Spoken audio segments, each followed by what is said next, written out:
Wait, there's something very weak coming through.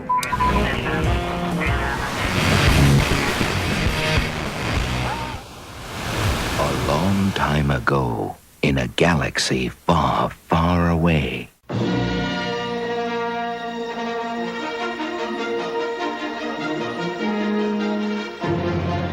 Hello, fellow Galactic listeners. I'm Aaron Julian, and this is WSTR Galactic Public Access, a Star Wars podcast. Welcome to episode 132. We've got a great show in mind for you.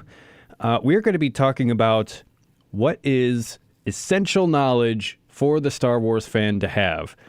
You might be new to the franchise, and it could be daunting. It's a wide, vast universe out there. And what exactly do you need to know in order to fully appreciate Star Wars? Or, you know, you could be a veteran of the Star Wars franchise. And in that case, how do you get your family and friends into Star Wars? How do you kind of grease the skids, as it were, to make them enjoying the Star Wars franchise as effortless as possible? So we're going to be asking and answering these questions today on the show. And joining me today to do that, as always, Miss Heather Allred. Hello, I will be one of your cruise directors in the essentials of Star Wars. Keep your hands and feet inside the vehicle at all times. Exits are to your left and right and behind you. And Mr. Todd Hoffman. Hey, everyone. Hey, we're at a full crew. It's so nice to have everybody here. So looking forward to this. It is. It's awesome. So before we get into that, we got to pay some bills. You can find everyone here, except me, on social media, WSTR Media, all one word, all lowercase. Email us at mailbox@wstrmedia.com or leave us a voicemail at 630-557-WSTR. That's 630-557-9787. We want to hear from you, and you want to hear your gorgeous voice blasted across the galactic HoloNet. Or if you're a little bit shy, we can read whatever you send to us. So either email or call us. We want to hear from you. Our entire back catalog of episodes and all relevant links can be found at podcast.wstrmedia.com. I want to tell you why you should check out Audible. Tell us more. It's old hat, but for those listening, they've added some new features. So Audible is an easy, no-risk way to both support this podcast and get some more entertainment and education, and dare I say edutainment, in the downtime of your day. Audible is, of course, Amazon's audiobook service, which brings you over 425,000 titles to choose from wherever and whenever you want to listen. Todd, how often do you get your choice of 425,000 things? Not very often, my friend. I know, it's a rarity. It's a Audible rarity. has It is, yes. So head on over to audibletrial.com/WSTR to claim your free 30-day trial. That includes a free audiobook of your choice, full, unabridged, narrated for you. And now you get 2 free Audible originals with a new selection cycled out each month. So what are Audible originals? They are audiobooks produced for and available exclusively through Audible. That's right, you can't get them anywhere else. Here's what's waiting for you this month. We recommend The Adventures of Tom Stranger, Interdimensional Insurance Agent. Have you ever seen a planet invaded by rampaging space mutants from another dimension, or Nazi dinosaurs from the future? Don't let this happen to you. Rifts happen, as they say, so you should be ready when universes collide. A policy with Stranger & Stranger can cover all of your interdimensional insurance needs. Rated #1 in customer satisfaction for 3 years running, no claim is too big or too weird for Tom Stranger to handle. But now Tom faces his greatest challenge yet. Despite being assigned the wrong and woefully inadequate intern, Tom must still provide quality customer service to multiple alternate Earths, all while battling tentacle monsters, legions of the damned, an evil call center in Nebraska, and his arch nemesis, Jeff Conundrum. Armed with his combat wombat and a sense of fair play, can Tom survive? And will Jimmy the intern ever discover his inner insurance agent? It's time to kick ass and adjust claims. Adam Baldwin, unfortunately one of the lesser Baldwins, performs Larry Correa's madcap interdimensional tale of underwriting and space travel, where the only thing scarier than tentacle monsters is a high deductible. So that's just one of the July selection of Audible originals waiting for you over at audibletrial.com/WSTR. Sign up for free, get a free audiobook, your choice of 2 Audible originals, and you get to support this podcast. And if you don't like it, that's fine. Just cancel, no questions asked. We still get our moolah.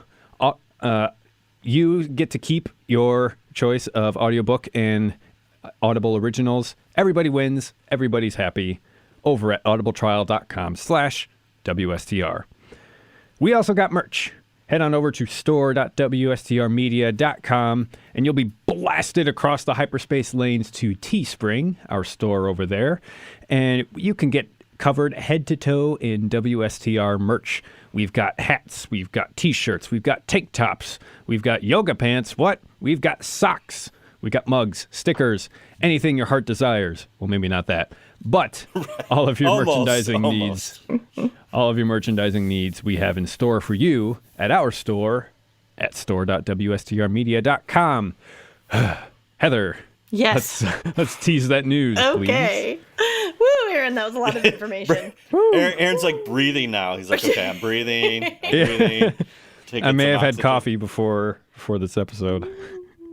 I love it. I love it. All right. Well, I've got some news to tease. So let's see what we've got here. 1 million. That's a lot. Is that dollars? Is that Lego bricks? Is that leeches? What?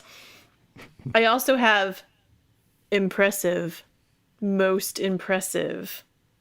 I mean, if that's not an evil villain, I don't know what is. That could be anything. Could be anything. And then I have the future. The future, the future, the future. Okay. Very quickly followed up with the past. Ooh. The dichotomous nature of man bound by time? It's almost too much. And that's all that I have. Oh, wait. What's that? Is that an intercepted Imperial transmission? I hear it coming through. Senator!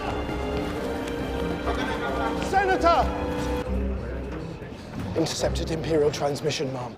We down at WSTR headquarters, our spy masters, our Bothans have been scanning the HoloNet, and we picked up some strange signals, some coded transmissions from our agents in the field. And here's what they have to say. Todd, take it away. Sure. It says, "What's up, guys? Love the family business discussion, which was a couple weeks ago. Yes. Yes, we were talking with Tyler from the 501st from the Great. I think it was from the Great Lakes Midwest Garrison. True story. My favorite Vader moment is from from Rogue One. The rebel soldiers just staring down the hallway, can't see anything, and then bam! A night red lightsaber with Vader behind it, coming out of the smoke. Seriously, makes the hair on my arm stand up now and again, just describing it. Then him just tearing through the hallway, lifting, pulling, choking, stabbing, and slicing rebels. It's kind of like a powerful verbs. It's kind of like a infomercial, you know. It slices, it dices, it. Kind of like those things. He did not say that. Hold on. Okay, I'm getting off topic. All right, here we go. Throwing them all over the place, then stabbing through the last rebel and slicing through the door is in one motion. Just a serious Sith bad A. And the look and the cruiser taking off cinematically to me was one of the most defining on-screen moment for him, making other legendary scenes that we know happen. But for me, this is it. All right, keep up the amazing discussions. Talk to you soon, Jeremy. You were just here. He was just here. It's like, well, he wanted to leave a message. So seriously, every week every day We're dropping things, so you can email, tweet, all that kind of stuff, or call. Like Aaron said, we want to hear your voice on the HoloNet. And then we have another podcast. So here, this is Mike from How Star Wars Is It? And he's going to give a little plug about his podcast. Hi, I'm Josiah. And I'm Mike. And we're the host of How Star Wars Is It? It's a podcast where we rate and review things like movies. But not of how good or bad they are. Yeah, no, how Star Wars they are. And what does that mean, you might ask? It's a little something like this. If Star Wars was Everybody Loves Raymond, this is King of Queens. If Chris Farley was still around. Yeah, Kevin James wouldn't exist. I have a game. It is called Sebulba or Bulbasaur.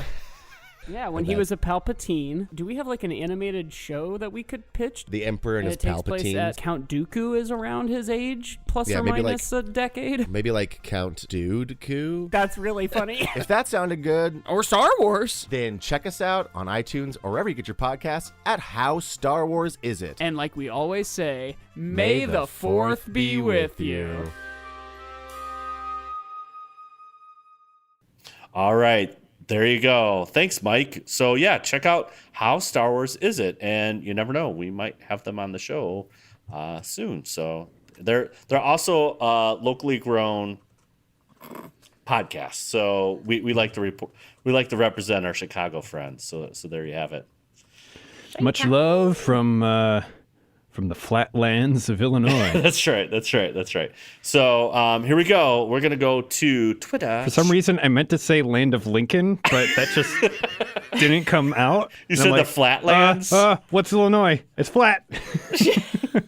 We have hills, but not mountains, and high taxes and corrupt politicians. corruption, yeah. yeah.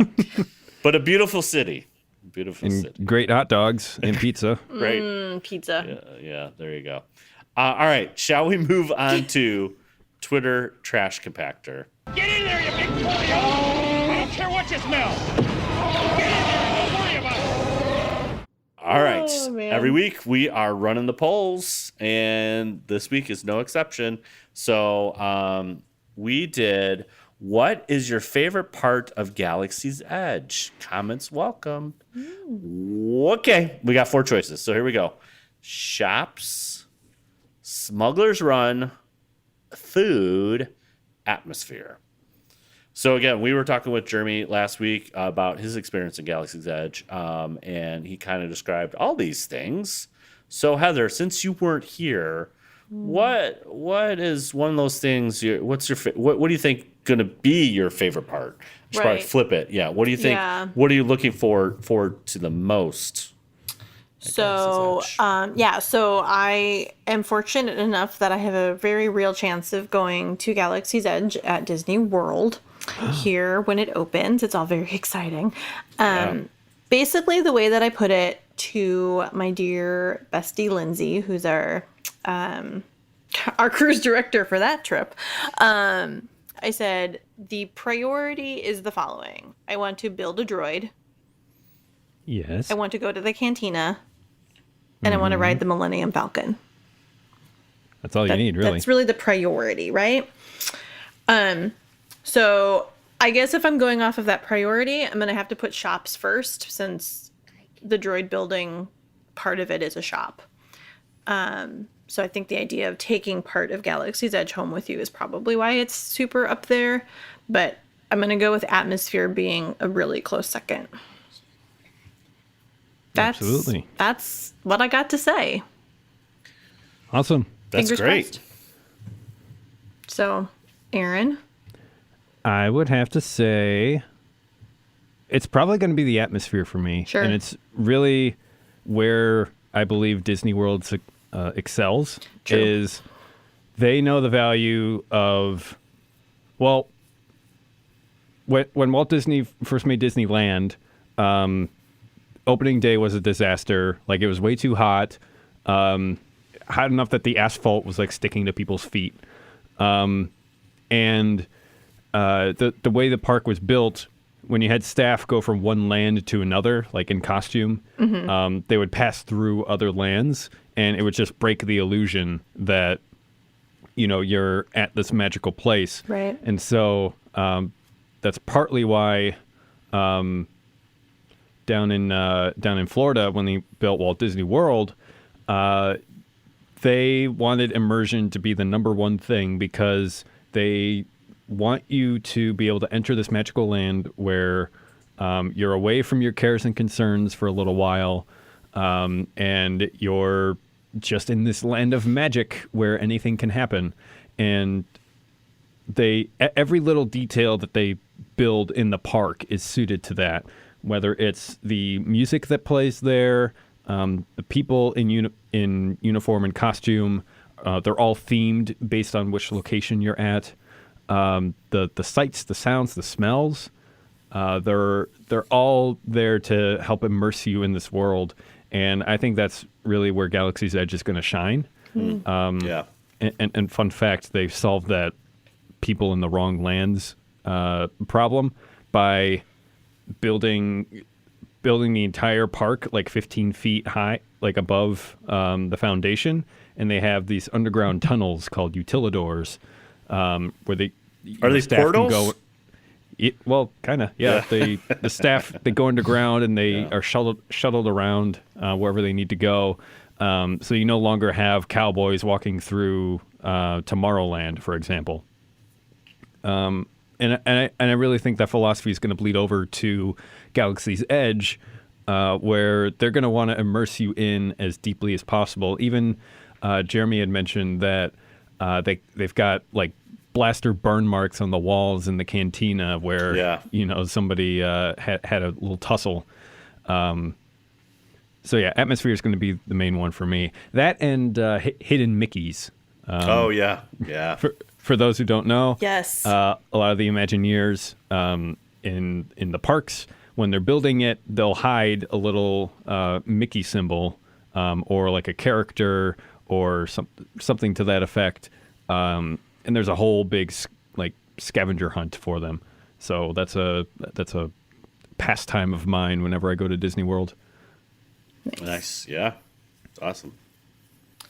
What about you, Todd? I can't really top that, so I'm gonna say ditto with you as far as just atmosphere. I think that's the key. And again, what Jeremy described last week and some of the pictures he took, I was just like, yeah, this is Star Wars. So well, Todd, I don't want to speak for you, but you had mentioned that one of your like life goals at this point is to get the podcast crew together. That's right. Head on down to the cantina in Galaxy's Edge, right, and sip on some blue milk while we record a podcast. That's right. I believe it's going to happen. It will happen. Hey, when you say it kind of, you just say it and it's going to happen. So we have to keep on saying it. So I definitely think atmosphere is key, and so does Twitter.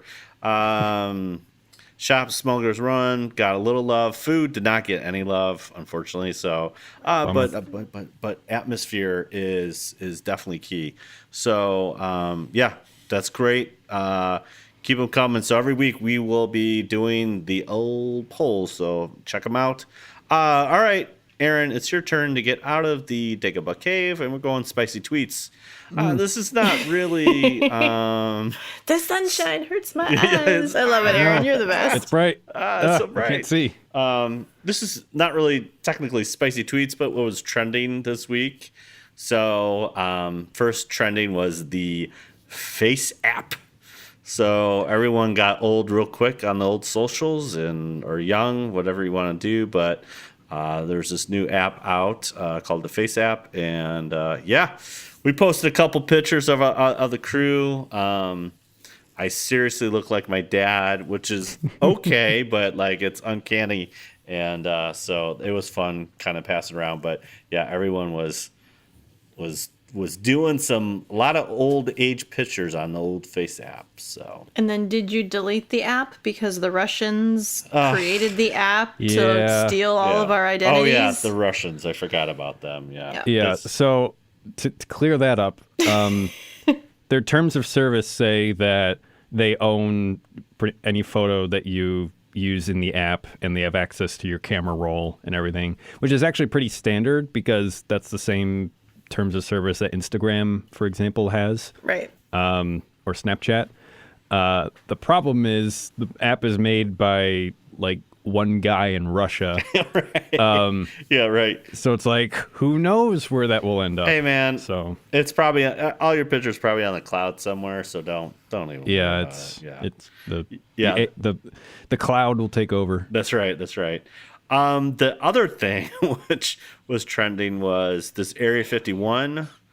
So there is some petition out there, like a bunch of people are just like, we're going to storm the gates. We're just going to go and take down Area 51. And of course, what happens is the best memes and GIFs ever regarding Area 51. I don't know what you would call it, but the charge to unlock all its secrets. It's kind of like Frozen, finally open the gates and to unlock the secrets, so. Yeah, I don't know what the plan is here. Yeah. Except it's supposed to be like a big meetup where just everybody's going to gather and then they're going to slowly march towards Area 51 with the attitude that they can't stop us all. Right. Except the Air Force tweeted that they absolutely can stop them all. So, yeah. What will happen? We don't know. We don't know. What's the deadline on that? Do you know? I don't know. I thought everything was supposed to, they're going to do like a flash mob and do a flash dance outside of Area 51. I'm not really sure, but all I have in my head though is the A&E guy, and he's like aliens. That's all I have. Yeah, right. with the crazy hair. With the crazy hair. Yeah. Aliens. Yeah. So that was trending pretty quick, and the memes were happening, were fantastic. So there you go. That was kind of what was happening on Twitter, this week. So Aaron, you can go back to your social media is weird. Yeah. I'm gonna bow out for another week. You can go back to your Dagobah stew, So how about we move on to the main topic? Let's go for it. And now for our feature presentation. All right, so as Aaron eloquently said at the beginning of the show, we're really going to try to kind of talk about the essential things you need to do from a Star Wars fan's perspective. Like, you need to know this stuff. So in order for us to do that, of course, we had to take a quiz to make sure we are good hosts to you. So this quiz is like 50. It's on thequiz.com, and it's basically 50 questions that every Star Wars fan should know. So we wanted to make sure, again, that we knew some stuff about Star Wars. I mean, just because we have a Star Wars podcast doesn't mean we really know anything about Star Wars, Right. We have the illusion of being experts. Yeah. But so qualifications of whatsoever. Of course, you need a Facebook quiz or a quiz like this where it's like, oh, okay, now, yes, I am legitimately a Star Wars fan. So it's kind of hard podcasting, right? Because a lot of these were visual. And True. So we can't really just say it's like a lot of it's like, who is this character and what spaceship is that and that kind of thing. So we're going to go through basically the ones that we got wrong first. So I'm gonna start with Heather. So Heather, how many questions? What was your percentage first? Because there's 50 questions, right? Is that correct? There's 50 questions. Okay. Mm-hmm. So Got a B plus. Yeah, you got a B plus. I got an 88%. All right, 88%. Hey, that's pretty good. So why don't you walk through some of the questions that you got wrong? Yeah. So I got like 5 questions wrong. One of them I think was a misfire in the old pushing the button thing. So yes. Like you knew the answer, but you doubted yourself? Kinda, yeah. Yeah. Mm. So let me get to question 24. Okay. So I want to make sure. So this is, how large was the exhaust port on the Death Star? Oh, okay. Yeah. Okay. So the options were 1 meter, 2 meters, 3 meters, or 4 meters. And I thought really hard about it. Yes. You're like, how long is a womp rat? I mean, basically, you start the calculations. I mean, it was very difficult. No, I had absolutely no idea. This was something that I will be fully honest and say I didn't know. So I went with option C because that's always what you pick on a quiz when you don't know the answer. Good job. I selected 3 meters and I was incorrect because it's apparently 2 meters. It's 2 meters. Because Luke bullseyed womp rats at home, and they were no bigger than 2 meters. Because the metric system is alive and well in the Star Wars universe. Correct. Exactly. Not in... Even though it is the Empire. Yeah, right, exactly. I think they use Imperial. Right, exactly. right. Okay, so 2 meters. Okay, what's next on that? So the next was number 32. Okay. What species stole the plans to the Death Star? Okay, this is a big one. Yeah. Yeah. So, They do specify the second Death Star. Yeah, because we know Jin and Cassian. Right. Yeah. So I knew it wasn't the Wookiees, and I knew it wasn't the Jedi. Right. So I start process of elimination. Yeah. And I picked the Gungans, and I was incorrect. Oh, you're so wrong. And then once I clicked it, and I saw that I was wrong, everything about what the word Gungans was came rushing to the front of my brain. Gungas. The Gungans. And I was like, they're not going to let me back on the podcast. It's okay. Yeah. You're a little, it's like that 2-week rust, just like, oh, yeah, gun, yeah. Yeah. There's an alternate universe where many Gungans died to bring us this information. Yeah, right. There we go. There we go. Oh, we're bringing in the Marvel multiverse, into this. Yeah. Okay, so right. So Mon Mothma, who is the leader of the rebellion at the time, basically said many Bothans have died to bring us this information, and you don't see them. There's no Bothan that you see. So Star Wars is great about that. Star Wars, basically, there's things that they say in the movie that are you never see, and then there's things that you see but they never mention, like Ewok. It's not mentioned. So, all right. So that was one. What else we got here, Heather? Okay. Then I had question 39. Okay. Now, this is a little difficult on the podcast because this was a who is this person? Yes. Kind of a question. Okay. And it shows one of the frog-looking people from the Phantom Menace. From Phantom Menace. He's got a nice little headdress on. Right. I mean, he's looking sharp, people. Yeah. I'm just saying. So you have 4 choices. You have Centipith Findos, Newt Gunray, Count Dooku, and Hook Nebula. Correct. Right. So hopefully Count Dooku is off the book because he's a Sith Lord. Okay. Don't be pretty silly. main character in the prequels. All right. And again, I don't know why. Okay. Except because I hit the wrong thing because they were right next to each other. I accidentally selected Centipeth Findos. It's a great Star Wars name, and it's a great Star Wars name. It's completely made up. But I did not pick Newt Gunray. Newt Gunray. Yeah, Newt, because he looks like a newt. He does kind of got a newt kind of face. Yes, so he's the Nemodian male from and serves as the viceroy from the Trade Federation. Yeah. And then question 41 I got wrong. Okay. But I feel like I need to defend myself on this one. Okay. Oh, no. So basically, the question is, what planet were the clones made? Oh, right, yeah. And you've got Yavin, Coruscant, Camino, and Naboo. Right. And all I had in my brain was from the prequels and seeing all the Fets. Yeah. I'm pretty confident they were on Coruscant. Oh. Okay. And that's what I picked.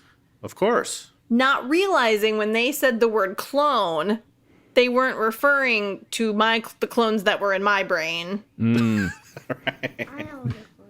So I picked Coruscant like a grown-up, and I was wrong. Yeah.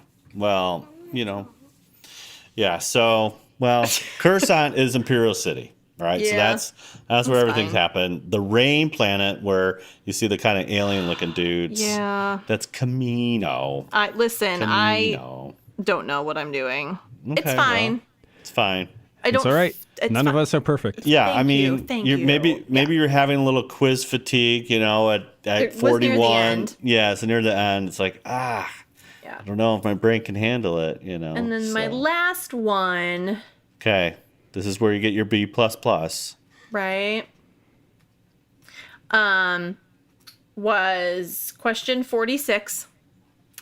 And that was, what are the odds that C-3PO gives for navigating an astrofield? No, that's a tough one. Heather, you like droids. I do, Wow. You are a Doug, droid. not You are a letting up. droid expert here. but I am not an astrofield expert. Oh, this is true. Okay, so this is when If I may Han defend Solo. myself. Right. This is when Han Solo and crew are trying to get past the Imperials, and they are dodging some asteroids. Yes. And so Han Solo basically says, never tell me the odds after this quote. So here are your choices. Yes.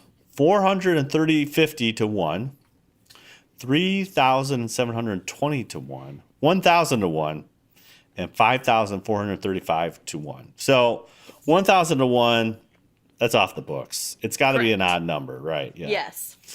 So, okay, so walk me through.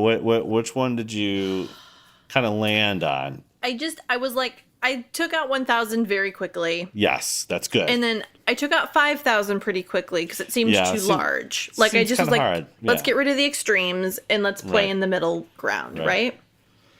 But then all of a sudden 3720 started sounding too unique.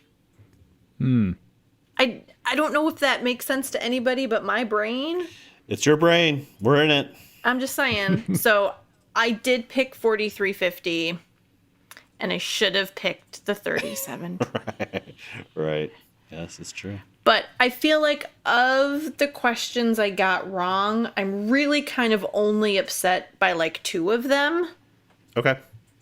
I'm not so upset about the meters or the astrofield odds. And I'm not super upset about the Death Star. Okay. Because I just I'm feel not like super upset. I think, Oh, I'm not saying you guys are. I'm just for my Right. my own dignity. Like I just Gotcha. so Yeah, I gotcha. so that's where it went wrong. That's where But it landed. Yes. if I can, very quickly, one of the questions that was asked was question 30. Okay. And it is, what is the Wookiee home world called? Yes. Can I point out that I knew the answer to this because of this podcast? Really? Yeah. I never knew it before. Fabuloso. But they spelled Wookiee wrong. It bothers me. Well, these are things that bother me. So what's a girl to do? So yeah, I know. But they spelled it right. So you have the choices were Dagobah, Tatooine, Naboo, and Kashyyyk. correct. So Dagobah is where little Master Yoda is, and also Aaron every week. Tatooine is where we meet Luke, and that's the desert planet. Yep. Naboo is the we meet Princess Amidala or Queen Amidala there, and then Kashyyyk. Yes. Now again, these are things like that technically are not really named. Naboo is probably the. I don't know if Tatooine. I'm trying to think. Dagobah is definitely named because he, Obi-Wan says you got to go to Dagobah system. yeah. Tatooine, I think, is mentioned in A New Hope. I don't know, but Kashyyyk is not mentioned anywhere. So that kudos to you for making that happen. So. All right, Aaron. Okay, so I scored, drum roll please, Oh, okay. 98%. Oh! I got one wrong. You want to know what that one wrong was? Yes, please. Tell me more. The very last one, question 50. Oh my gosh. In which movie does the camera pan up after the crawl Yeah, this instead is of down? Yes. Speaking of like essential stuff, like the crawl is pretty prevalent in Star Wars. Right. But this is the only one. This is like a kind of a second level question, like which one pans up, and which one did you choose, my friend? So the choices were The Phantom Menace, Attack of the Clones, Yes. Return of the Jedi, and Rogue One. So Rogue One I eliminated immediately because I'm like, hey, they didn't even have a crawl. Right. Which left The Phantom Menace, Attack of the Clones, and Return of the Jedi. Okay. And my gut reaction was Attack of the Clones. But for some reason, I thought it over and I was like, Return of the Jedi was kind of a change of pace for the franchise. It was probably that. So I picked it. It was Attack of the Clones. That was the correct answer. So I psyched myself out, unfortunately. Oh, man. But an otherwise spotless record. That's we all can be perfect, It's true. Yeah. Yeah. Very good. Very good. I got 98% as well. There's no winner. Yeah. Well, What are we to do? I fat fingered an answer. My question was question 42, and again, it says, "Who is this character?" It is a picture of Watto, and who's the junk dealer on Tatooine that Anakin is basically, he's also a slave owner, no big deal. Whoops. Whoops. So your choices are Sebulba, Chewbacca, Watto, Jar Jar Binks. I knew it was Watto, but my thumb hit Sebulba. So Oops. Yeah. So there you go. But that's okay. So, all right. So if you want to take this quiz, it's thequiz.com. You go to this, and it's 50 questions that every Star Wars fan should know. Google it. Boom. Take it. This is kind of like a litmus test or something, and just like gives a little feel, make sure you're on the right path, So if you're like super new to Star Wars, I think that's kind of where we want to land here and just say, why don't we start with this question? Yeah. What did you wish you had known about Star Wars going into this lovely franchise? So I'm going to start with Aaron. What do you wish you had known about Star Wars now that you're in it? Oh man, I'm kind of fortunate in that I've seen the movies all in release order. Like I start Phantom Menace and maybe Attack of the Clones was out when I first got into Star Wars. And so, but I was lucky that I started with the original trilogy, 4, 5, 6. But I guess what I wish I had known was a bit more of the behind the scenes stuff as far as like Hollywood politics and the wheeling and dealing behind making all the films, because when I was young, I was just like, oh, cool, Star Wars movies coming out. But, I wish I had known, that George Lucas was directing all of these, and he didn't have the people around him that kind of kept him on the straight and narrow and, shined his ideas to a good polish. And so I didn't really know how to distinguish the prequel trilogy from the original trilogy in terms of quality and story writing and characters and all that. And I wish I had known that, so I would have been more discerning about insofar as the story of Star Wars and the quality of it. I don't know if that's a Star Wars fact that I wish I had known. Well, yeah, it wasn't really specific to a fact, but... Yeah, it's just like, I wish I'd been more aware of that. And I guess that kind of does take away from the magic of Star Wars a bit. to get a peek behind the curtain and see everything that's going on. But I think, if you're going to be a savvy consumer of media these days, you kind of do need to know that. And it's almost impossible not to with the internet and the Twitter and the whatnot. So that's what I wish I had known. And I wish I had known more about the extended universe stuff. Before I got turned into Legends. Okay. So I had no idea as a wee young lad how many Star Wars books were out there. And I wish I had really gotten into them when I was younger. And as well as the comics. And there's just such a vast array of literature out there and great stories and story arcs. And even now, I wish I kind of had like a guide, like what should I spend my time on with the extended universe? Right, yeah, and exactly. With Legends, and it's like, what's the best of that? What's worth paying attention to now with these new releases? Yeah.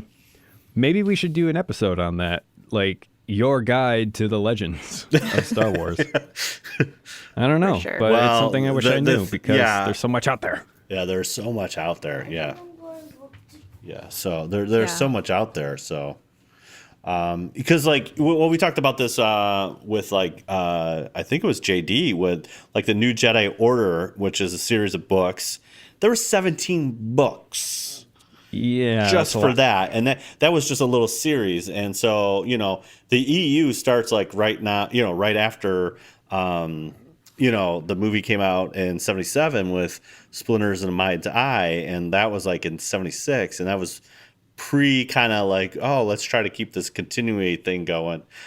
So it's a little little dicey. You gotta know what to do, but yeah, we might be able to do something like that. Like, hey, just gotta read 3,000 books. You know where you could do that? At audible.com. Hey, there we go.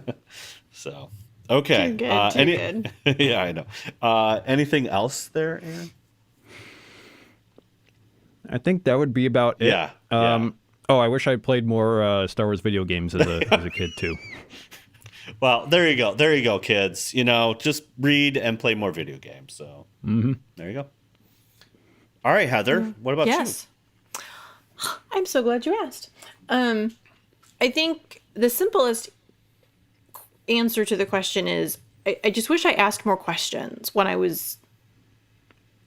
first watched the films. Who is that? Wait, where are they again? What's going on? Why don't we like him? Those kinds of things. And I think go with me for just like 30 seconds. Travel with me, if you will, across the universe. Where are we traveling? So I think what was interesting is, in a parallel sense, this idea that I read the Harry Potter books and then they made the films. Okay. And they left things out of the films that were in the book. Right, yeah. So there would be like social media posts and like media and memes about characters and things that people were like, well, who's that? And it's like, oh, you've not read the books. You have no idea what you're talking about. Right. And so I think kind of to play off of what Aaron was saying, like I've said in other episodes, like I was a movie person. That's what all about Star Wars I knew in my pretty little box. Okay, If it wasn't a fuzzy mechanical queen, I didn't care, and so kind of knowing that there is this expanse out there, going through this quiz and being like, oh yeah, that universe or that planet, and trying to remember what that was. Like when we were introduced to Rey on Jakku, I'm like, do we know about Jakku already? Is that something I should, or is that a planet I'm already supposed to know? Or are they making up things for me? Yeah. Like, so it's almost like I wish, like when you bought the movie on, Blu-ray or DVD, or there was the Star Wars for Dummies book. Like there's like a Oh, right. Yeah. like a pull-out map or something, and then the family trees, and I don't know, something visual. Yeah. That kind of just mapped all the pieces together.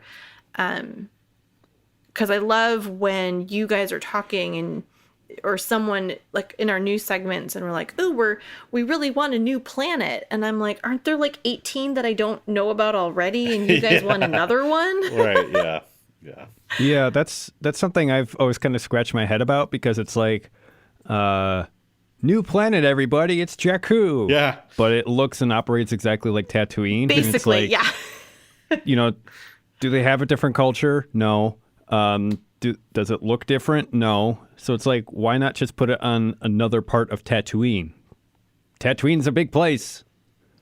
Exactly. Everything happens around one little place, didn't you know?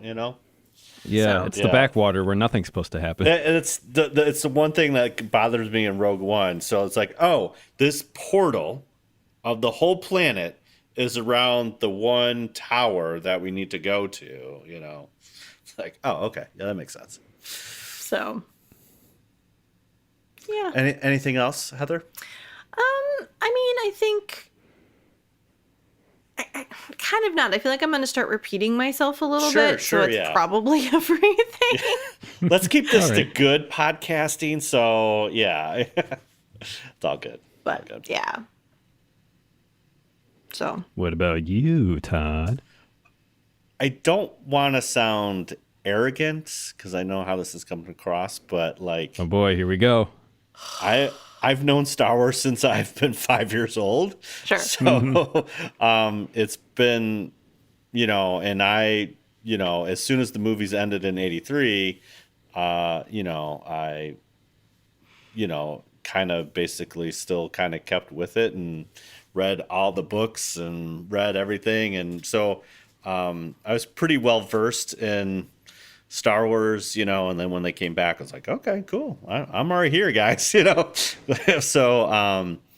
I think kind of I'm going to steal a little bit about Aaron's answer, and just really just like knowing the struggle and kind of maybe almost appreciating a little bit more. Like these films almost didn't get made, and I would recommend 3 books like right away: The Making of A New Hope, and The Making of Empire Strikes Back, and The Making of Return of the Jedi, because just a lot of the history behind it really gives detail of like how much pain and torment and all this stuff that kind of goes into movies, and kind of get behind the curtain of that. And I think just knowing that, it gives a little bit more appreciation to it, and really the appreciation of the mythos. I think also what kind of George was trying to build. I think that's been lost in a lot of this, and yeah, I don't know. There's some purity to it, and that's been kind of lost now in modern times. So. Yeah, I think just understanding a little bit about kind of behind the scenes really makes me appreciate Star Wars even more now, So Yeah, there's value to having a bit of gratitude for like everything that's come before you, Yeah, exactly. And so now that everyone's, it's hard when somebody creates something, and it's sent out in the world, and everyone's like, it's okay, or or this is the worst. But it's somebody's creation, and just understanding that. And I just really appreciate what he tried to do with this and how big it's become. So, yeah. Okay, here we go. What do new fans of the franchise need to know? So, say you're like, hey, I'm brand new. I'm just checking out Star Wars podcast. Thank you for tuning in and checking us out. And you took the quiz, and you're like, didn't do so well. So what are some new things for a fan of the franchise that they need to know? So, Aaron, what say you, man? What do you say?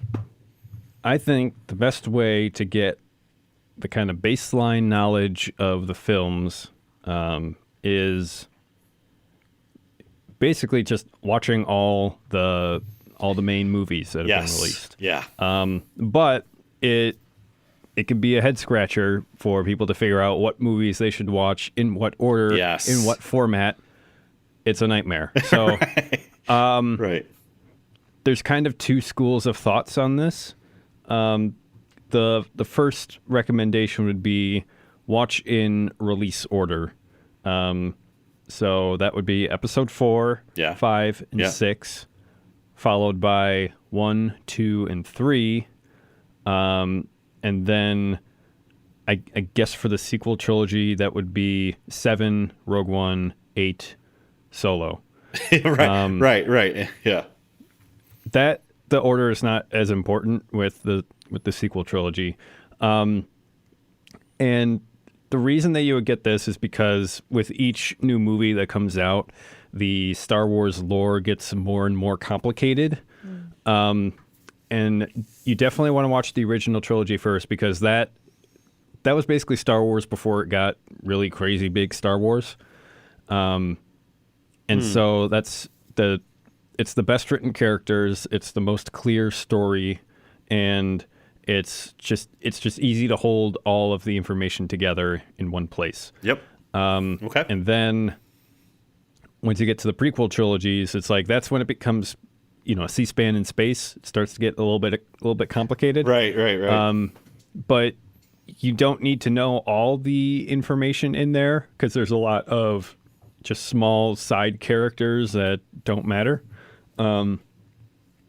Focus instead on Obi-Wan and Anakin is kind of the two major players of that, and the kind of relationships that they have with the other characters around them, and then just kind of expand your knowledge out from there. And then for the sequel trilogy, again, it's like a lot of the characters don't really have a significant impact on the story. But focus on the major ones who do, which would be Rey, Kylo Ren, Finn, I guess, and and Poe. So, as well as the returning cast of Han Solo and Leia and Chewie and so on. All right, you're making this. You're making this complicated here, and there are a lot of things you're throwing around here. Maybe, but I don't want to just be like, just watch the movies. Just watch the movies. Yeah. You'll figure it all out. Yeah. But if you want extra credit after you've seen the movies, is there's an alternate order to watch the movies, and it's called machete order. Okay, and what's that? If you just... I have to hold a machete with while I watch it, or... Yeah. Well, that's optional, but I'll give a brief explanation, but the full explanation, just Google it, machete order for Star Wars, and there's a blog post where he details the reasoning behind it. But the classic machete order is episode 4 and 5. Yeah. Then followed by 1, 2, 3. No, one's off the board. Yep, and then 6 finally. Oh. Well, one is optional. One's He argues that the Phantom Menace is kind of just filler information and not necessary. You can watch it if you want. Lies. You need to watch it.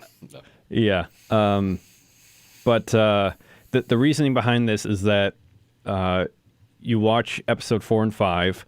That kind of sets up Luke's journey in two of 3 acts, and then you kind of put that on pause for a moment, go back to his father Anakin's story, get the I guess 3 acts of that, how you get to see how his father Anakin turned to the dark side, became Darth Vader, and then once that's completed and you have the full context for who Darth Vader is, and who he was before he was Darth Vader, you come back to the story in episode 6, and that's where it all kind of neatly wraps together.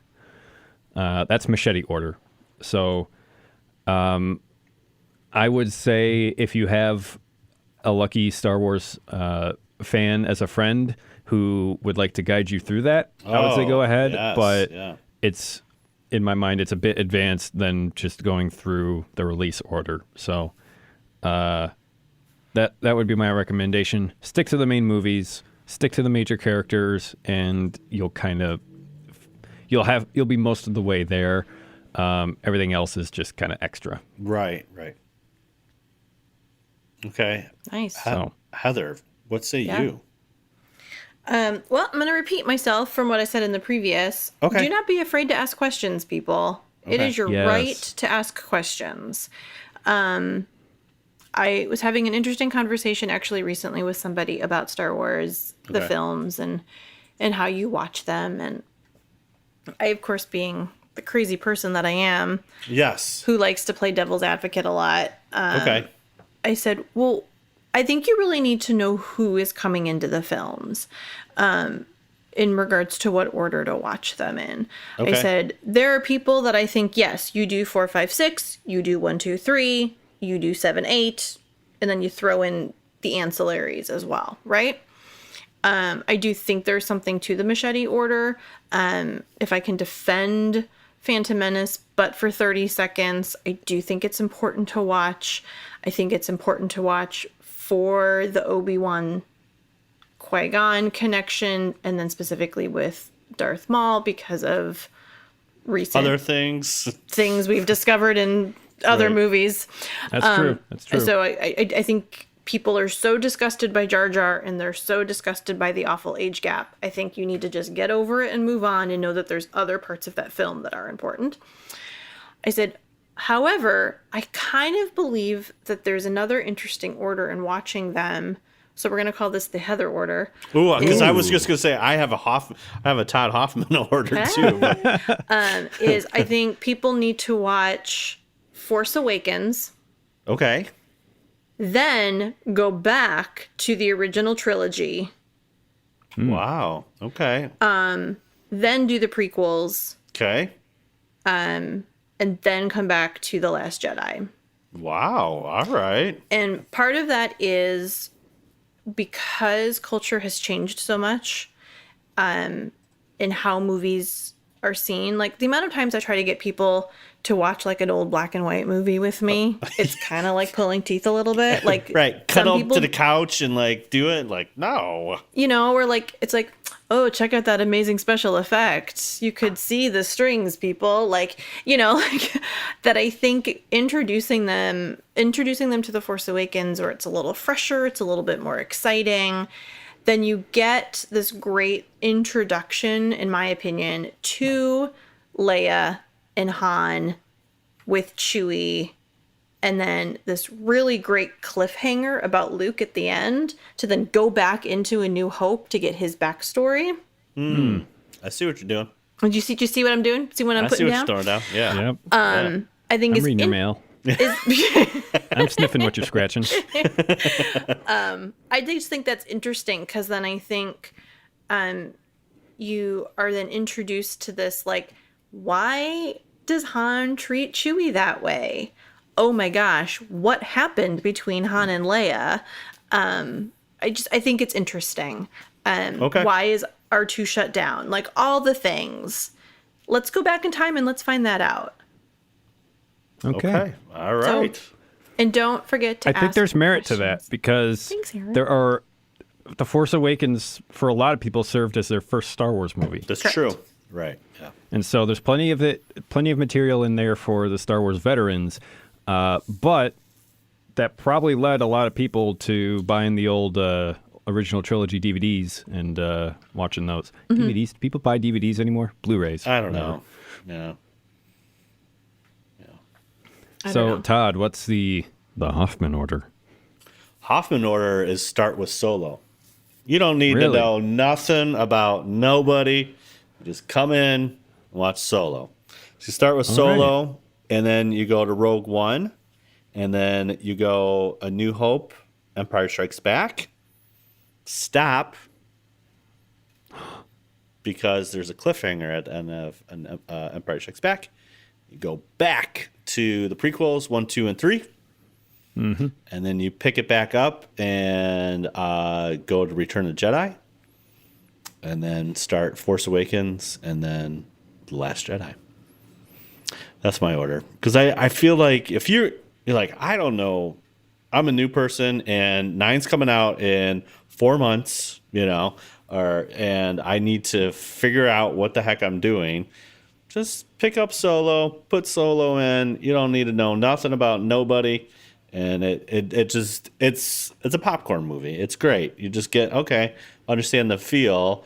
And I feel Rogue One is such a compliment to A New Hope.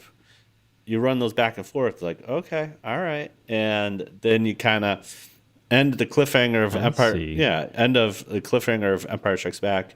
Work through the prequels, understand the backstory of Anakin, and then you come back to finish up Luke's story, which is Return of the Jedi, and then all the way through to The Last Jedi. But I understand. I like Heather. I also like Heather's because that it's also very modern. You know, like, okay, because you're seeing it through Rey, the main character's eyes in A Force Awakens. She has no idea that what this legend is. You know, so that would be that's also very good. But I think Solo is such a great, like, just kind of gets you into the universe and you understand a little bit about it. And as you progress, it's like, oh, okay, I see what's going on. But here's another thing. If you're like, hey, I just need something real easy, I'm gonna plug this book. It's called Star Wars Made Easy: A Beginner's Guide to a Galaxy Far, Far Away.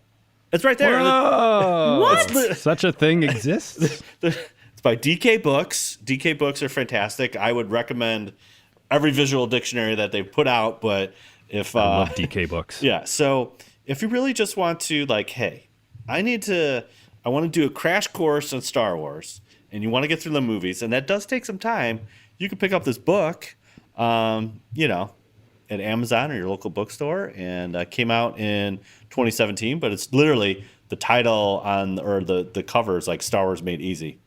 I mean, come on. And then you come back, and then you can Fabuloso. Listen. Yeah. Then you come back and listen to some WSTR and talk about, you know, some nerds just loving some Star Wars. But it is a lot, and it's very daunting, but you know, it will help you very much, you know. So wow. I know, it's just read a book, you know. All right, what other questions do we have? Last one. So this is for the veterans listening. Basically, the question that we want to ask is, how do you get your friends and family into Star Wars? Todd, I'm going to throw this at you first. Sure. Since you're the hardest core of the Star Wars fans here. So I want to ask you, like, you've got family and friends who kind of looking in from the outside, they're like, he's got so many weird tattoos. Yeah. He's got like all those figures in his basement. Yeah. It's a little intimidating. So how would you get one of them into Star Wars? I think it's conversational, because then, you know, they start asking questions and how weird are you? And I say, I'm pretty weird. Yeah, it's just, it's kind of like what you have to kind of share what you're passionate about. And so for me, that's like so much. And I think it's just saying, okay, there's a lot here, you know, there's a lot. And I think with any fandom, there's different levels, you know, it's like surface levels, you know, or, you know, you're going to comic book conventions and dressing up and all that kind of stuff. There's all these kind of different levels with fandom. And like to Heather's point, you know, there could be a book behind it. And Star Wars started with no books. So it's really the movies. And that's where we're saying, you know, probably that's the source material. Everything else kind of flows out of that. But yeah, from a friends and family perspective, I would just say, you know, I would talk to people about what I love. And for me, it's how people got into Star Wars and really the mythos. I just love the kind of modern mythos that Star Wars creates, and I can relate that to my faith, and just like, this is what I feel, because every person is not one or the other. No one's good or evil. There's a little bit of everything in there. And I think that's what Star Wars brings to tables. It's just like, hey, it's about family, love, some blasters and people called Wookiees and stormtroopers, Romance. and romance, and yeah, exactly. There's all these things in there, and that's what makes it fun. And I think part of me is just like also just kind of introducing people as like, hey, yeah, I got these tattoos. I volunteer with the 501st, and I like making kids smile and adults smile and having fun. And those are kind of the things that I would say, this is why Star Wars is fun, even though it's a little crazy. But again, I think it's just what piques people's interest. So if you're interested in fantasy and sci-fi, and that's what Star Wars is, that's what it's all about. So, and then I would give them the Star Wars, it made easy a book. How about you, Heather? How do you get your friends and family into Star Wars? Well, I need to make new friends because a lot of my friends are already into Star Wars. But I think you just have to invite them in. You know, hey, want to watch a movie tonight. Hey, let's pop this in. Hey, I'm going to C2E2. You're a Marvel fan. Why don't you come check it out? And I introduce Star Wars things in the process. Hey, I'm going to Joliet Star Wars Day. Yeah. Why don't you just tag along? That's right. Yeah. Hey, I read this great book. I mean, I don't, you just sort of kind of, you literally wear it on your sleeve, but when yeah, well, I think it's too, like, you just gotta meet people where they're at, if again, if the premise is Rise of Skywalker's coming out, I know it's gonna be a big deal and I need to catch up, help me out, that could be like a crash course, or it's just like, why do you like Star Wars so much? And it's like I said, you just share your passion about it. Yeah. And like my desk at work, I have quite a bit of figurines going on, and Figurines? I know. And I have a, large R2-D2 there, and, there are people, that still surprise me. They're like, no, wait, who's that again? And you're like, why? What? That's Nuke Gunray. Come on, seriously, people. man. And I think it's things like that where you just meet them. Yeah, like you said, you're like, oh, just yeah, meet that's them where they're at. Yeah, that's so and so from such and such, and be like, oh, are you a Star Wars fan too? Oh, well, I've seen them, and like, oh, well, that's cool, and I think you need to ask them, what did you like about it? We weren't all 9 when they came out. We weren't all 9-year-old boys when it came out. I think that's for me how it was for me. I didn't care about Luke. I didn't care about Han. Cared about teddy bears. And little R2 scream. These are the things, people, that got me really excited. Yeah. But luckily those little nuggets opened up the bigger world. So I think it's finding the nuggets. I remember this is kind of a parallel when Lindsay and I first took our friend Tish to Disneyland. She wasn't really a Disney person. And then all of a sudden she saw the steamboat. And she literally had her Disney moment. Like she was 4 or 5 years old on Christmas morning and everything was magical. Yeah. And so I think that's what it is. Everyone just needs to find their Star Wars moment. Take your friends and family to Batu. That's all you got to do. That's all you got to do, people. Yeah. All right, Aaron, how about you? How do you get your friends and family into Star Wars?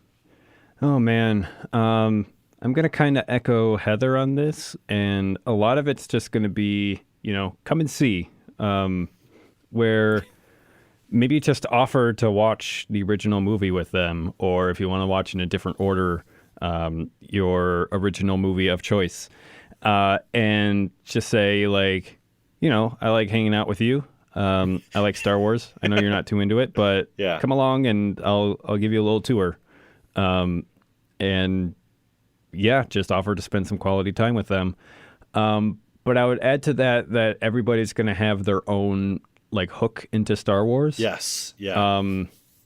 For me, it was the story, but then also kind of the movie magic behind it and the filmmaking process and everything that goes into making a movie and all the innovations that Star Wars had in order to make it.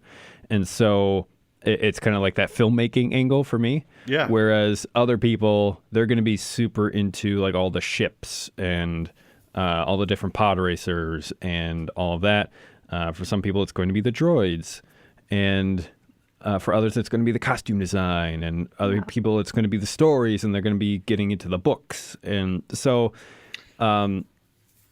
it's not like you need to like keep trying with somebody like you're trying to convert them. But yeah. Kinda, some people, they're not really going to be movie people, but they might really be into the books or the video games. And that's one way that, they can get into Star Wars. So, screw it. Keep trying different things with people if you really want them to enjoy the magic of Star Wars with you. That's what I would say. Yeah, and I would also say, because if you're passionate about it, that passion will show. And then they're like, hey, I want to know a little bit more about that. And that's kind of the hook. And like you said, everyone has a little different entry point, and that's fine. You don't have to be just whatever works, and that will help, get those your whole family and build it out, so. Well, I hope that was informative. I don't know, these are, some of the essentials we think for new fans to get on board, because this hype train is going, and it ain't going anywhere soon. So, I hope that was helpful. Heather. Yes. What's going on? Well, every week there's just things happening in the news. What? And while I do enjoy teasing them, you should really know everything. So it's the time for News of the Week. And now, the Star Wars News of the Week. All right. FoxNews.com. Not that. Report. Right. They report Star Wars Galaxy's Edge. Their ride celebrates their 1 millionth rider. Already? Whoa, that was quick. It's okay. Pretty exciting. I thought Galaxy's Edge was dead. No. So, fun little sentence here, which I enjoyed. The fastest hunk of junk in the galaxy just might be the most popular hunk of junk in the galaxy. I'd say. Anyway, so earlier in the week, the Millennium Falcon Smuggler's Run attraction, which is housed inside the replica of the Millennium Falcon, has celebrated its 1 millionth rider since opening on May 31st. There's some great photos, so check out the Fox News article. But it states, congratulations, you are the 1 millionth member of Hondo's flight group to take controls of the Millennium Falcon, a ride operator tells 8-year-old Jonathan Ridgway, whose family was visiting from Ocean Springs, Mississippi. Little, an 8-year-old, you guys, come on, this is Disney magic at its best. There's a little video, it looks like Chewbacca's there. Jonathan says it was really exciting after he left the ride. So that's if amazing. you can believe it, it's been maybe 2 months and they've had 1 million people on the ride. Wow. Well, good for them. And good for all the 1 million people who have written it already. We are jealous of you. We are jealous of all of you. So that's exciting, and I'm glad it was a little kid. That's pretty great. Mm-hmm. So, but that's not all the news. What? Aaron, are you hiding any nuggets of news? Yeah, let me dig around in my in the cargo hold. Great. And let's see what we can dig up. And look here, we've got what'd you find? the hyper-real Luke Skywalker action figure. Has that Mark Hamill je ne sais quoi. And for those who don't speak French, that means the quality of something or someone that can't really be explained.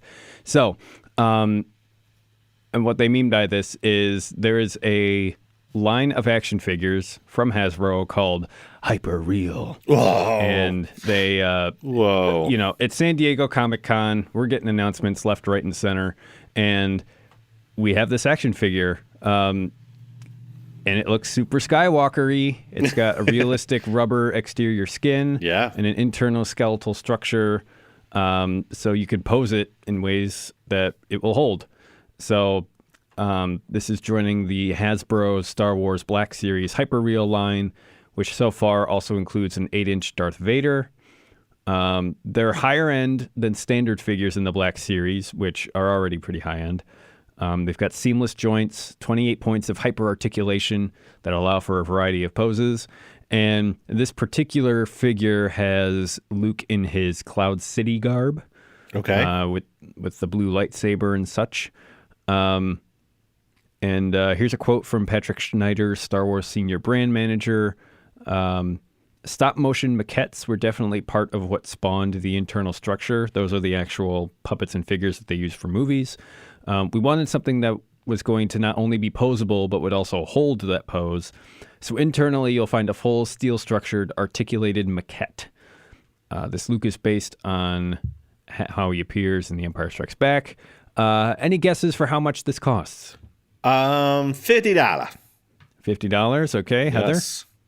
$85.95. $85.95. So this is like The Price is Right. You are $1. You are close. It is $80. Oh, I would have been over. Yeah. It includes the figure, 13 accessories, and a figure stand. It will be available. It will be out in the fall of 2020. Wow, out in the fall of 2020. That's a long wait. It will be available for pre-order July 20th. That's today, as of this recording. Oh my gosh. So I hope by the time you hear this, you're not too late for those pre-orders.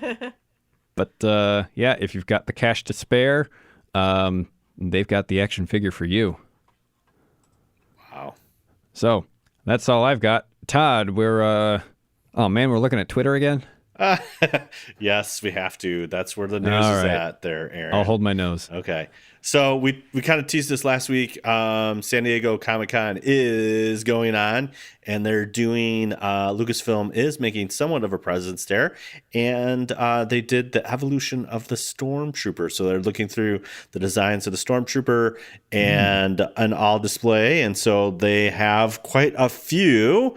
And there's a Shore Trooper, a Death Trooper, a Stormtrooper, a TIE Fighter pilot, Scout Trooper, First Order Stormtrooper, First Order TIE Fighter pilot, Captain Phasma, that's all battle damaged up, and then a Sith Trooper.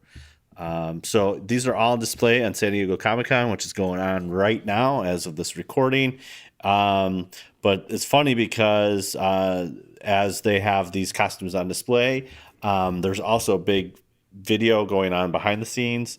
And as Aaron teased, there's no Clone Trooper because they didn't make them. But one of the Imperial Death Trooper, they have these little cards, which kind of gives like a little bio about it.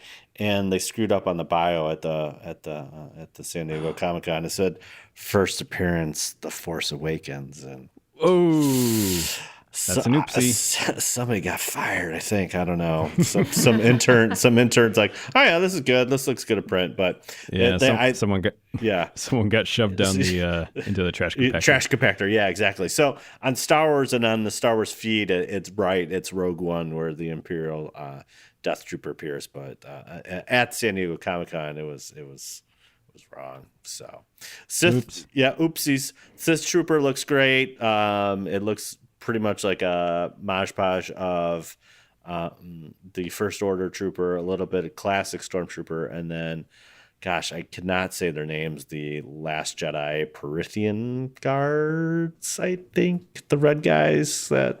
Sure. Yeah, those guys. The throne room guards. Those throne room guards. Yeah. So, yeah, they got their appearance right. This is Star Wars: the Rise of Skywalker. So there you go. So, Heather, there's some other things going on at San Diego Comic-Con. Oh my gosh.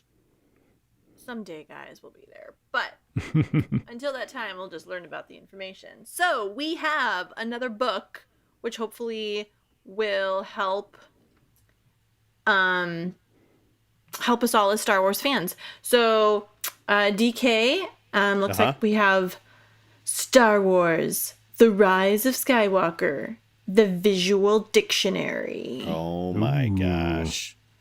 Which the cover alone, so everyone stop what you're doing and do a quick little Google search. Googling, yes. Googling now. That cover image is killer. I don't even know what I'm looking at and what that weapon is, but it could do some serious damage. I'm telling you, man, DK Books. They got it going on. DK Books. What? Well, so it looks like what you're looking at is one of the Knights of Ren.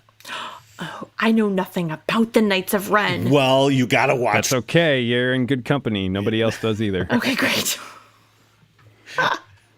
Yeah. So what a fun day. All there's right. there's also a new TIE fighter that's on the cover. It's called the TIE Dagger. Yeah, it's right there. Yeah, it's got like brown and blue coloring, which seems to be more in line with the Empire, like the Imperial Navy, instead of the First Order. So yeah. What the Knights of Ren a guy is holding is a Viro Scythe blade. Ooh. Yeah. We also have a droid, Dio, which we saw at Celebration. True story. Janna's energy bow, down with that. Ooh. Yeah. C-3PO. Of course. Rey, of course. And there's that Sith Trooper. They really like that Sith Trooper. So they really do. Yeah, so he's on there. So there you go.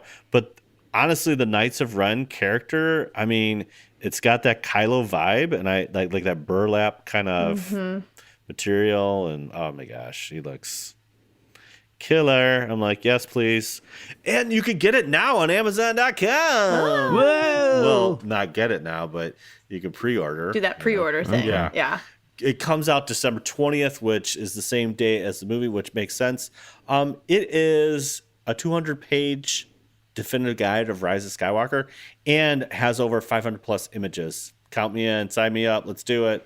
It's scribed by Pablo Hidalgo, who is the Zen of Star Wars and part of the Star Wars story group. So it looks good. Looks good. Hey guys. Yeah. What else? There's something else. Oh my gosh. What? So this guy, Charles Soule, tweeted. Yes. Sorry, Aaron. Oh no. As just announced, I'm writing The Rise of Kylo Ren. Whoa! A limited series comic launching in December, just before episode 9. So you all know the one story everyone's dying to see, right? About Kylo and the Knights of Ren. That's what this is. You had my interest. Look at you're not even now ready. You have, my you have attention. nothing to say to me. Oh, man. I'm just saying. We're not ready. And travel back in time. Someone also needs to explain why there's so many stormtroopers to a new Star Wars fan. Okay. And now fast forward back to present. Oh. All right. Well, Heather, to answer that question, each stormtrooper is designed specifically for his or her task. Well, so that will help. I understand that now. Okay. I did not understand that before. Okay. Do you want to know the real answer? Yeah. Merchandising. Oh, Merchandising. It's now my life goal to get that merchandising quote in every episode. from now on. That's true. It's like, hey guys, you keep on playing that kind of heavy-handed. Well, it's true. It's true. So, but yeah, so we've got some exciting new books for us. Yeah. And that's just probably like the tip of the San Diego Comic-Con surface. So, well, we've done the global news. Now it's time for your local news, and that's Cantina Chat.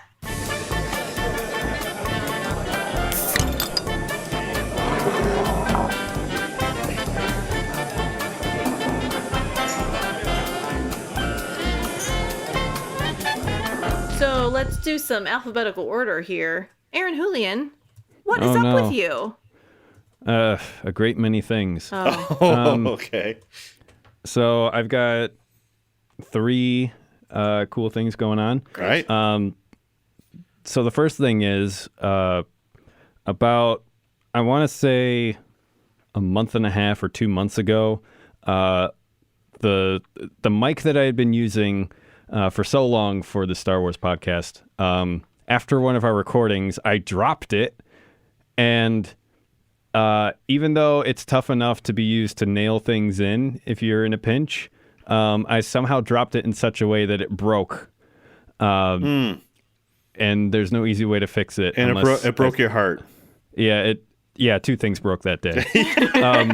Well, no, 3 things.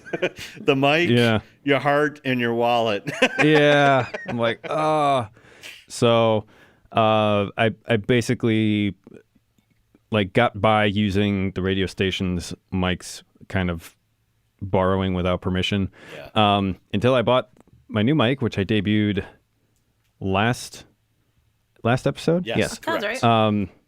Which is it was the Russian-made ribbon mic, which... Here we go. That's our second Russian drop. We're dropping, So I've been using that, but just this week, backing up, when I was shopping for a new microphone, I had the option of getting basically the bigger brother to the mic that I had been using. Yeah. Which that's what I was going to go for until I went for this ribbon one. And then I get a visit from one of my colleagues at the radio station. And he's like, oh yeah, I heard your mic broke. So, you know, the one you were shopping for, he didn't say it, but the one you were shopping for, the Electro Voice RE20. Yeah, we just have a surplus one. So if you want it, here you go.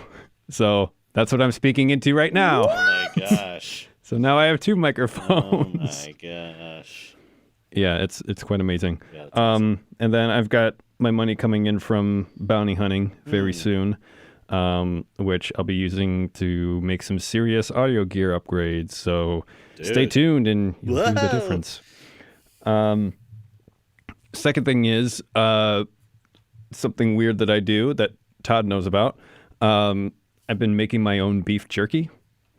Yes. And so I actually have some. I have to phrase this very carefully. I've tasted your beef jerky. Todd likes my meat, everybody. Actually, I have some just off camera here, but I managed to sell my first few batches of it to some friends. So I've sold 4 pounds of it so far. You're doing street corner deals of your beef jerky. I know. Would you like some beef jerky? Yeah, I do have to kind of keep it under the table because I don't want the city of Chicago to be mad at me for selling dangerous food products to people. Yeah. It's perfectly safe, but according to them, well, I looked up the laws and it's if you're doing a home-based bakery practice, there's a list of foods that you can't sell at the farmer's market because, the potential risk for disease. Right. And it's everything except a few baking items. So whatever. I'm making money, so I'm happy. People are happy with my jerky, so it's all good. It's all good. And then what was the third thing? I had so it's been a kind of quiet desire of mine for a long time to host a metal music radio show. Okay. And I finally had my first broadcast today. So yeah. Well, the thing is, I wanted it to, kind of indulge in being a radio DJ of sorts. Yeah. Dabble in it a little bit. Yeah. Yeah, but I wanted it to be different as well. And it's like, what else can I offer? And so it's going to be a metal music show mixed with like kind of a talk radio format. Okay. Speaking specifically to men's issues and mental health. Okay. Just because those are topics that are important to me. And it's like, I want to figure this out as well. And so it's going to be, how do we navigate this modern world with specifically as men and the kind of issues that we face. And that's not to exclude the ladies. They're welcome to listen. And there's going to be a lot of overlap because as it turns out, men and women have a lot of overlap, and thank God. But it's just going to be men's issues, mental health, and celebrating a bunch of really good metal. There you go. Awesome. So for those who wish to tune in, I don't want to. Okay, I'm selling my own stuff. You're plugging it right now. Twitch.tv/mindovermetal. Oh, there you go. So, to be continued. Dun, dun, dun. So that's enough about me. Heather, what's in your world? Oh, I've been a little off the grid recently, guys. I don't know what's up with that. We missed you. I don't know. Life is hard. I don't know if people know that. Yeah. Are you doing a metal show? Because that would be, I'm not doing a metal show. Okay. Out of respect to Aaron, I don't want to overstimulate. Conflict of interest. I just, I don't want to do that to him. Yeah. Do we have a conflict of interest clause in the podcast contract? Oh, I don't even think we have a contract. I was gonna say, Nope. I didn't sign anything. I just showed up. Right. So, work's been a little crazy. I puppy sat for some friends. And when I say puppy, I mean a dog. I mean, he's a year and a half, so technically he is kind of a puppy. But he doesn't look like a puppy because he's a big dog. So that was a lot of fun. But that definitely kind of changed up my week and schedule and stuff. So a lot of the things that I would have binged or watched or, engaged in socially didn't happen. Okay. But from like a couple weeks ago, since I've been gone, I did binge Stranger Things season 3. I am obsessed. I want to be Millie Bobby Brown as 11. I just think she is amazing. Gotta get a haircut and a nosebleed first. Yeah. I mean, listen, I'm willing to do it. Yeah. Maybe That's not the season nosebleed. 1 stuff, Aaron. Yeah. I know. But so I've done that, so that's huge. I can't wait for season 4. How many days did it take you to do 2. that? Oh. So each season is 8 episodes. I basically did 4 and 4. Okay. Smart. It's a healthy choice. Thank you. And I would like to point out that when I do binge things like that, that 15 seconds that Netflix gives you, if I can catch it, I do pause it and like move a load of laundry or I am being somewhat productive while I am doing nothing. Oh, okay. Because I'm a grown up. It's an active rest. It's an active rest. I love how you're justifying your binging. You're like, hey guys, I do laundry too and maybe some dishes. I don't know. I pay my bills. Hey, it's your life. It's your life. You can do whatever you want, girl. I could. Yeah. I could eat cake for breakfast if I wanted to. That's right. Heck yeah. Right Have on. I? Maybe. Anyway, so that's I'm all about the Stranger Things. Okay. I watched the movie Shazam. Oh, I haven't seen that yet. Super not what I was expecting. Enjoyable. I don't know that I would ever need to watch it again. Okay. I'm just gonna put that out there in the A lot of atmosphere. movies like that. Okay.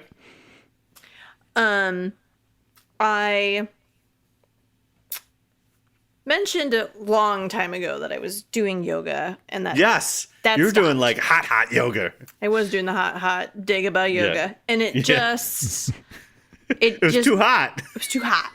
It wasn't working. Wow, Todd, you're crazy. Anyway, I have though decided I've gone back to the previous working out that I was doing. So I am back to CrossFit, which if you people don't know CrossFit, we're crazy. Mm-hmm. But I'm doing it.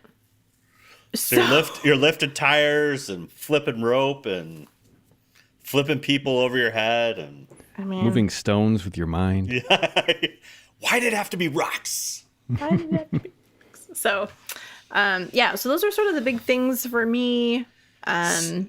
See, Aaron's going metal. He's going metal, and you're going hardcore with the CrossFit. Mm-hmm. Listen, That's a music joke. I'm trying here. So, but I have a feeling that, it's going to be kind of quiet and calm for a little while in my life. But then once I get out to Disney, things are going to spike up. I got to save those credits. Mm-hmm. Got to buy a droid. Can I tell you a secret? You're going to buy 2. I know you are. I want to buy 2. Yeah, I would buy 2. I want an R2 and a BB unit, and I don't think that's selfish. You guys, they interact with the planet. They interact with Batu when you're there. Oh. Come on! You can wear them in a backpack. I'm so excited. They're going to keep your cats company at home. That's true. It's true. Yeah. We'll see how they respond. I'll take some video. We'll throw them up on the socials later. There you go. Anyway, so that's all I have. And if you're listening, Millie Bobby Brown, I'd love to meet you.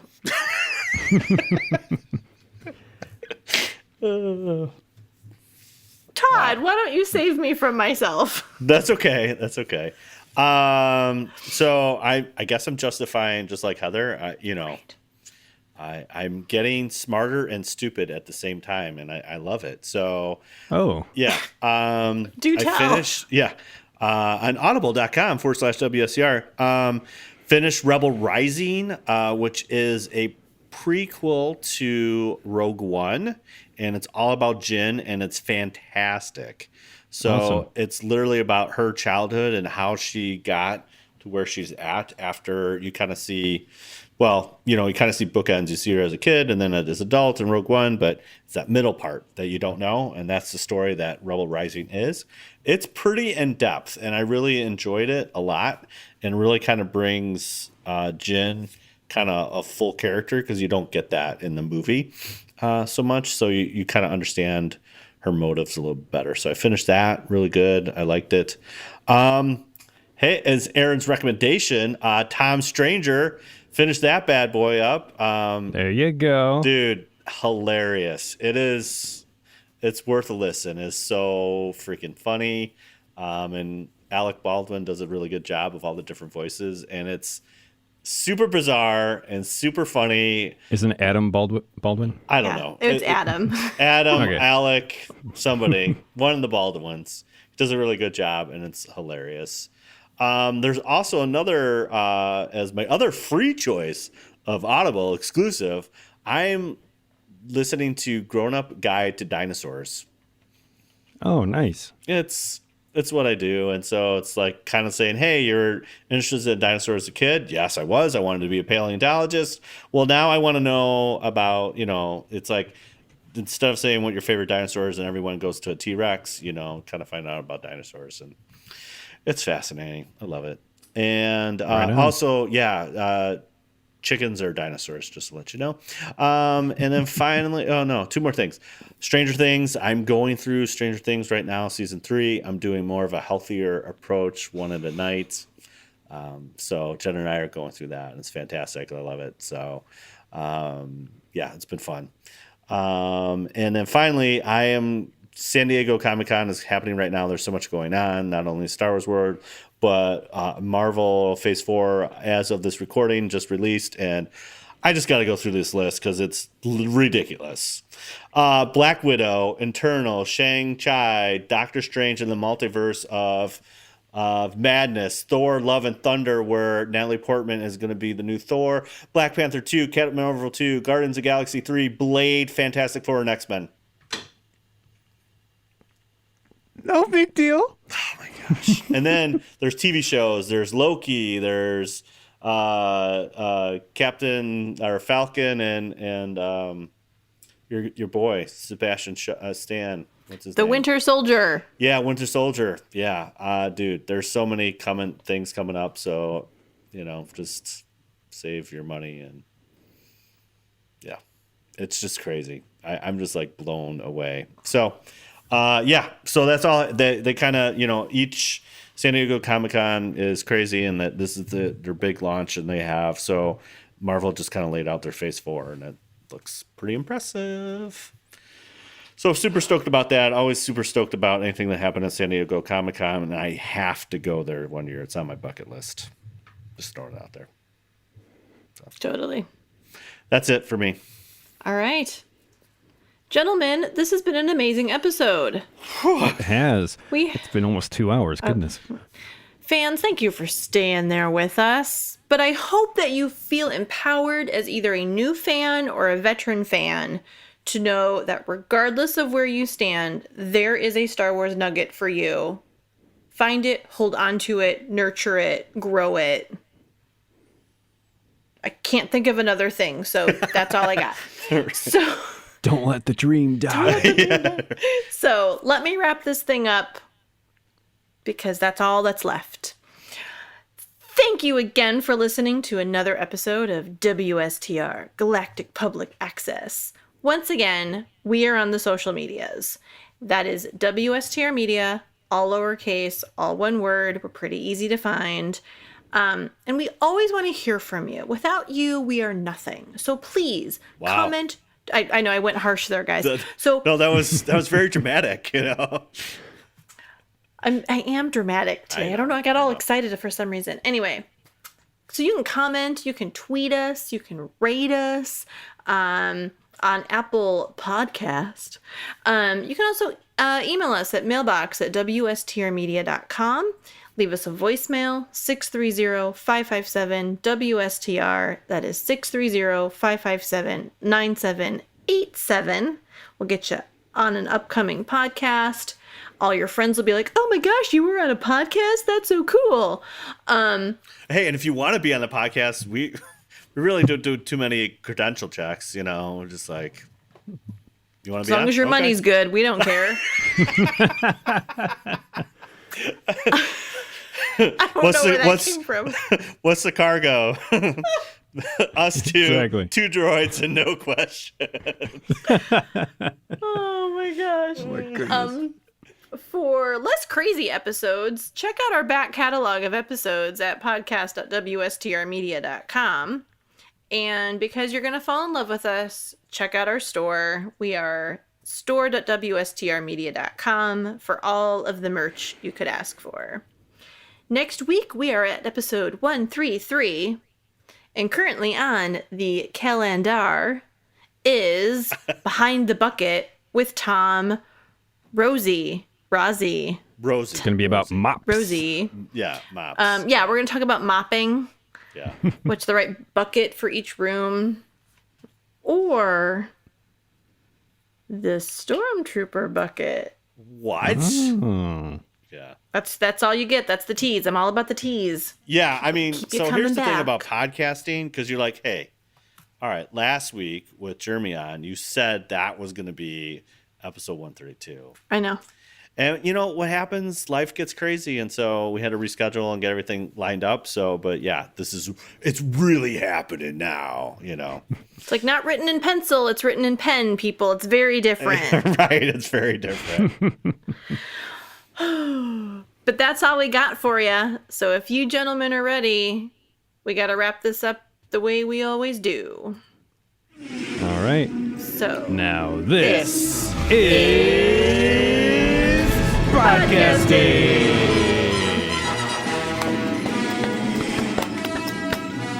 Go watch the movies. Here's to the new folk. Here's to the veterans. That's right.